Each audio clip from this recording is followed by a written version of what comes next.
Hello friends, welcome back to Hyper4Games. My name is Joseph. Sorry there haven't been PlayStation news videos lately, so this is intended to recap the most important PlayStation news of the past week in case you missed them, including the Horizon co-op game confirmed by Guerrilla, Spider-Man 2 launch window confirmed, The Last of Us Part 3 may be in production, Death Stranding 2 details and movie announced, and a lot more.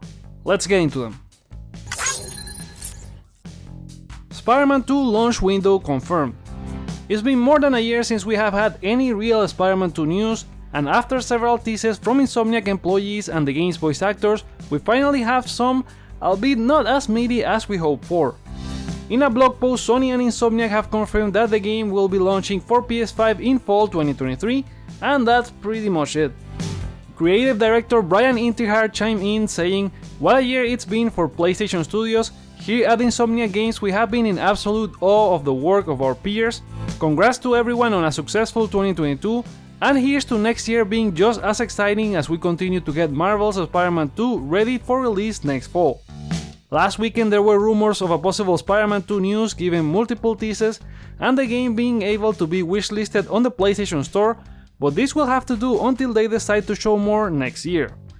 The PlayStation blog post also listed the outlook for PlayStation next year, including Forspoken, the DualSense Edge wireless controller, Hogwarts Legacy, PlayStation VR 2, Final Fantasy 16, Resident Evil 4 and Destiny 2 Lightfall.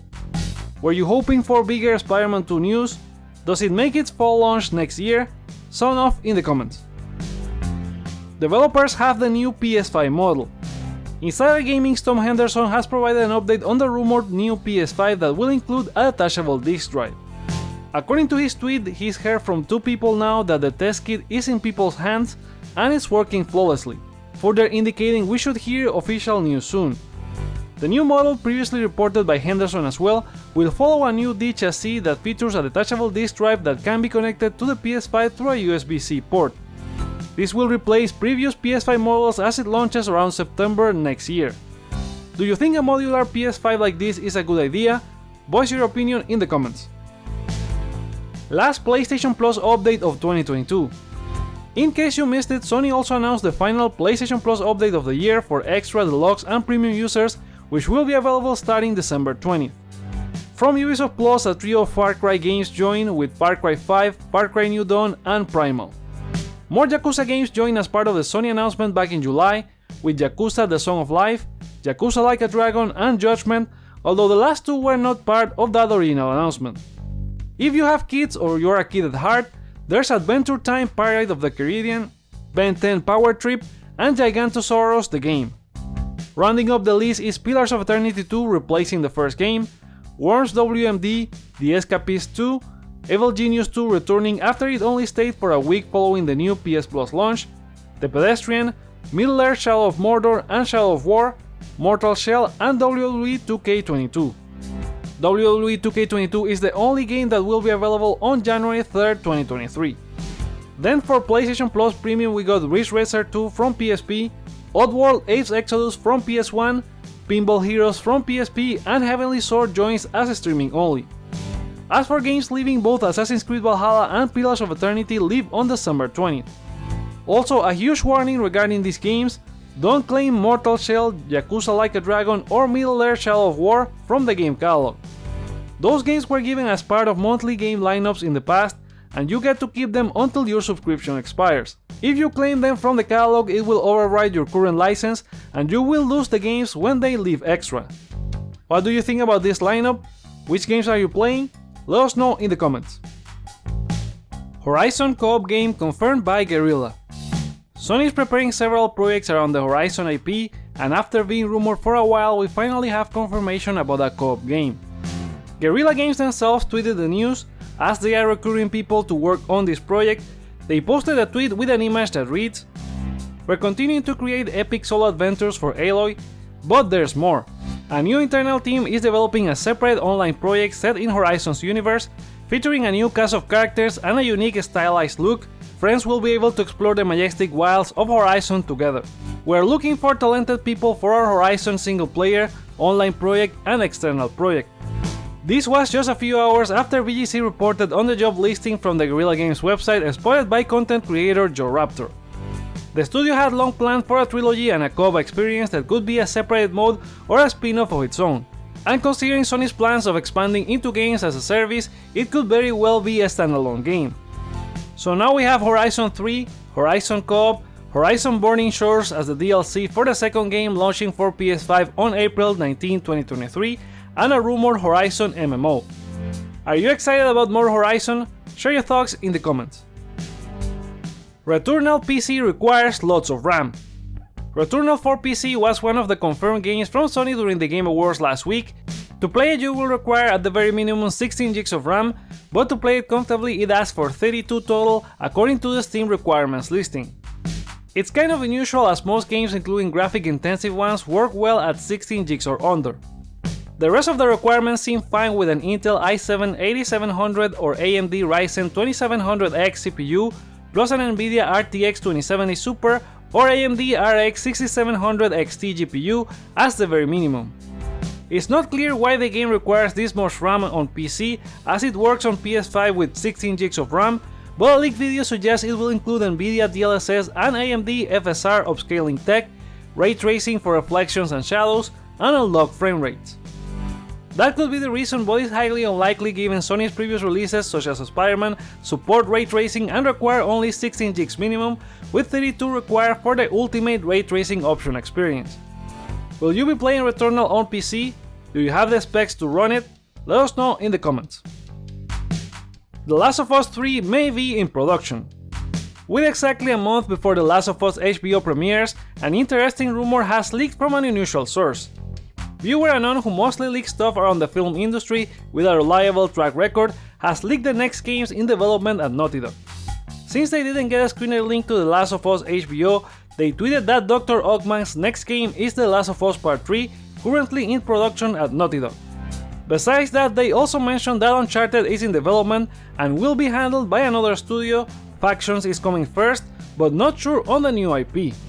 We already knew about Factions, but it wouldn't be surprising if the studio returned to The Last of Us for a trilogy, as the studio previously confirmed the story for a third game had already been outlined. As for Uncharted, everything is lining up with previous rumors of a beloved franchise being in development at Sony's Visual Arts studio.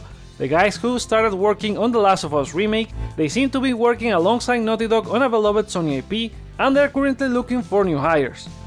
What do you want next from Naughty Dog? Sound off in the comments. God of War TV Series Greenlit. Amazon has announced that Prime Video has ordered a God of War TV series based on the critically acclaimed PlayStation game franchise. This was only a tweet from the studio and there's nothing further information on writers, directors, cast, or if the series will be based on the Greek or Norse saga, though the latter seems the likeliest. This was rumored for a while as Sony has several transmedia projects in the pipeline, including The Last of Us HBO, a Twisted Metal TV series with Peacock, a Horizon TV series with Netflix, upcoming movies based on Gran Turismo, Ghost of Tsushima, and a very likely Uncharted sequel. Are you happy with these many PlayStation projects getting series and movies? Which one are you looking forward to the most? Share with us in the comments. Death Stranding 2 details, movie, and Kojima teases a new game. Hideo Kojima introduced Death Stranding 2 at the Game Awards and now there's more news about the game. DS2 looked incredible, and despite still using Guerrilla's Decima engine, the studio is also working with Unreal Engine's MetaHuman technology as it appears in the trailer's fine print. Epic announced MetaHuman last year as a browser-based app that allows creators to halve the time it takes to build digital humans, from weeks and months to less than an hour. So expect not only main characters to look great but possibly NPCs as well, and maybe we'll get to interact with more of them.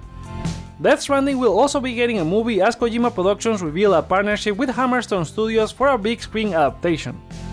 Hideo Kojima himself will fill the role of executive producer alongside Barbarian's Alex Lebovici. Lebovici said the project will be something far more intimate and grounded as they look to redefine what a video game adaptation could be when you have creative and artistic freedom, further promising this will be an authentic Hideo Kojima production. There's no word as to what the plot will be like, if it will resemble the games, or if characters such as Norman Reedus or Leah Seydoux will reprise their roles.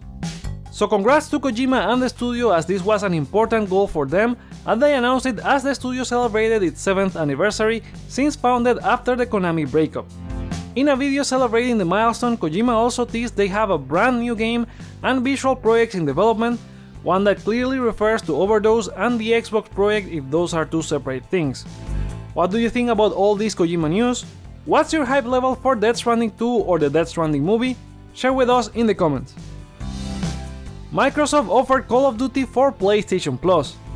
The news around Microsoft, Activision and Call of Duty doesn't end since the FTC decided to sue Microsoft to stop the acquisition from happening, while other regulators such as the UK CMA and the European body also ponder the situation.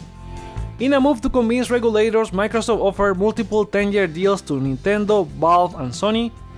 According to a report from Bloomberg, the Microsoft deal also offers Sony the ability to put the series on PlayStation Plus as a way to show the company is not aiming to harm competition in the service space.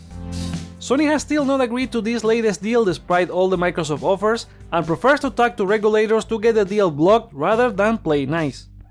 I feel Sony is playing with fire as the deal will likely go through even if it takes longer due to a legal battle, and a judge siding with Microsoft may not ask the company to adhere to any concessions. I think Sony should have played nice, but who knows what will happen. What do you think? Sound off in the comments.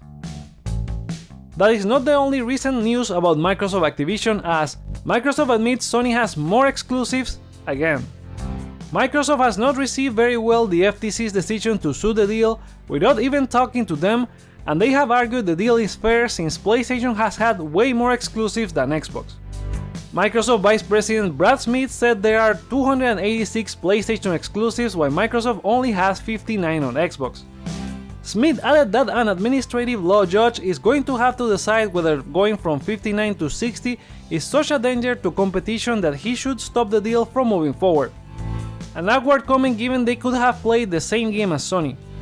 And this is the second time they comment on that, as they released a similar statement for the CMA in November saying Sony has many exclusives of better quality than Xbox. Microsoft previously played the same game with great exclusives such as the Gears series, Mass Effect, although they lost it after BioWare moved to EA, Halo, and even got into timed exclusives such as the GTA 4 DLC and Rise of the Tomb Raider. I'm not complaining they did, but really wondering what happened that they stopped doing it and gave Sony a wide open advantage on time exclusives. Furthermore, from 2018 to 2021, Microsoft acquired more than 15 studios that are working on some stuff like Hellblade 2, but they're taking a lot of time to get them going. The pandemic surely affected, but what I want to conclude here is that if Sony has that many exclusives, it's because Microsoft has decided not to fight on the same ground, and you wonder if the difference has become so big. Is their current strategy right? At the end of the day, this is also a statement to convince regulators to approve the deal, and I haven't verified if Smith's numbers are right, but those are my 2 cents. Do you agree here and think Sony has this many exclusives against Xbox? Voice your opinion in the comments. A round of quickfire game news. EA Motive has announced that Dead Space Remake's main development is complete and the game is now gold, ahead of its PS5 release on January 27 next year. Hogwarts Legacy has also gone gold and is ready for release on PS5 next February 10, however the PS4 version has been delayed to April 4th as the Avalanche team looks to deliver the best possible experience across all platforms. Crystal Dynamics has partnered with Amazon Game Studios to publish the next major entry in the Tomb Raider franchise with a new single-player story-driven multi-platform adventure. Amazon will support and publish the game globally, but interesting they went through them and not other Embracer publishers. Capcom has announced Resident Evil Village VR mode will arrive as a free patch with the launch of the new PSVR 2 on February 22, 2023. You will need a copy of either the standard release or the gold edition to access it. After being rated by the ESRB, Final Fantasy 1-6 Pixel Remasters have been confirmed by Square Enix, launching for PS4 in spring 2023. You will be able to buy them bundled or separate. Individual remasters have been priced $16 on PC, likely to be the price on PS4. A physical edition bundle on the Square Enix store is priced at $75, and a physical limited edition with an art book, a vinyl record, and figurines will go for $260. Again, sorry guys there wasn't any news, videos or streams for the past week. I have been working on some content that I hope can show soon. Between that and work I haven't had the time to work on these videos. It's something that I hope to fix in 2023, getting more consistent with them and managing my YouTube, work and life balance. But those are our PlayStation stories for today. When do you think we'll hear more about Spider-Man 2? Are you happy about the new Horizon co-op game? Share your thoughts on any of the news below, let me know your feedback by liking or disliking this video, check out other videos you may enjoy while you're here, and consider subscribing for more on PlayStation. Thank you so much for watching, my name is Joseph, this is Hype for Games, and let's get hype!